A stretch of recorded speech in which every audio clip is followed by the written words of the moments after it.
So what is your most valuable asset? It sounds like a cop-out, but the answer is absolutely true, which is it depends. So what does it depend on? Well, in the context that I'm the owner of a mortgage advice company, it depends on whether or not you want to borrow money. Now, if you do want to borrow money, now or in the future, the answer may surprise you. Ready? It's your credit profile. Now, I know that this doesn't sound like an asset in the traditional sense of the word, but in truth, having a good credit profile is one of the most valuable assets that you can have. Something which many people either don't know about or have never even checked. Reason for that is simple. It's our education system, but don't get me started on that. The real point is your credit profile. You see, it's the first thing that lenders check. And if you don't fit within their algorithms of what's acceptable, that loan just is not going to happen. There is some really good news though, and it lies in the planning.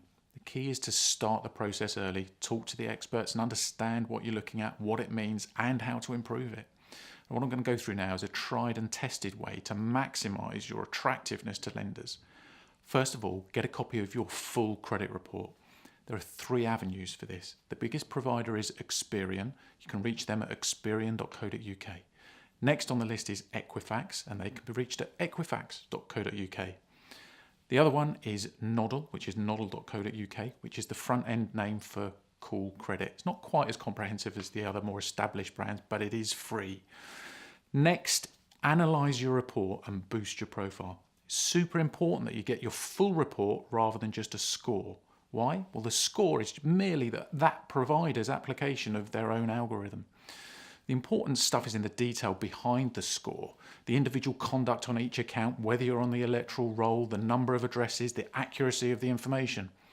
Check your address history. It's unusual but not unique that mistakes are made, and that can have an impact. So check the addresses and dates with a keen eye.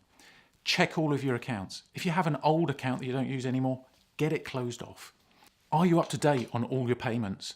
Never, ever, ever miss a payment on any of your accounts. This is the one thing that has the biggest impact for most people on their ability to secure that loan. Make sure your advisor has a copy of your credit report. They can then make sure that any application accurately matches what's on your file. This is super important. A scattergun approach is dangerous. If you're looking to secure credit, especially if it's for a mortgage, the worst thing that you can do is apply willy-nilly and hope for the best. We've seen many people go from bank to see how much they can borrow, credit footprints are left, and any future application is then put in jeopardy. Do the research up front before you make a single application. When you view your own credit report, it's only you and the credit bureau that can see that your file has been searched. Sounds harsh, but it's a computer that makes the decisions. Get over it. This is the reality. When you apply for a mortgage, the information that is input into the system is checked against your profile. And if the lender system likes your profile, all good. If it doesn't, then that could well be your lot. Yeah, it's impersonal. Yes, it could be unfair, but it is what it is. Nobody is entitled to borrow. The lenders make a commercial decision based on your own individual circumstances. Be aware of who you're financially linked to. If you are linked, understand who to, how, and whether it's necessary and current. For all former associations, it's definitely best to get unlinked from them. All of the agencies allow you to do this. If you are rejected, try and find out why. Check all of your reports and delve deep. The last thing that you want to do is continue applying for alternative credit after a rejection, unless of course you know why the previous application was rejected. Payday loans. If you even have half an inkling that you're going to be applying for a mortgage in the next couple of years, just don't apply for a payday loan. It's really as simple as that. Why? Well, lenders will view you as desperate and unable to manage your day-to-day finances. Don't listen to the payday loan companies who say that it rebuilds your credit profile. For the vast majority of people, this is just not true. If you have a default or bankruptcy on your file, speak to somebody who can interpret the situation and guide you through it.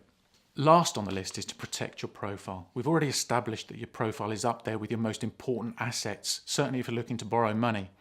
We therefore need to look at how to ensure that your profile, that asset, is fully protected. Now, from a mortgage company perspective, this is relatively straightforward. The key is to ensure that your advisor has a copy of your full profile up front before you even think about any application or decision in principle. Ensure that your advisor reviews your profile and matches your circumstances with a lender whose criteria fits with your profile. Now, unless it's absolutely necessary, ensure your advisor applies for an initial decision in principle with a lender that leaves a soft footprint. This means that it's only you and the lender that can see that you have applied for that decision in principle. No other subsequent lenders will be able to see it.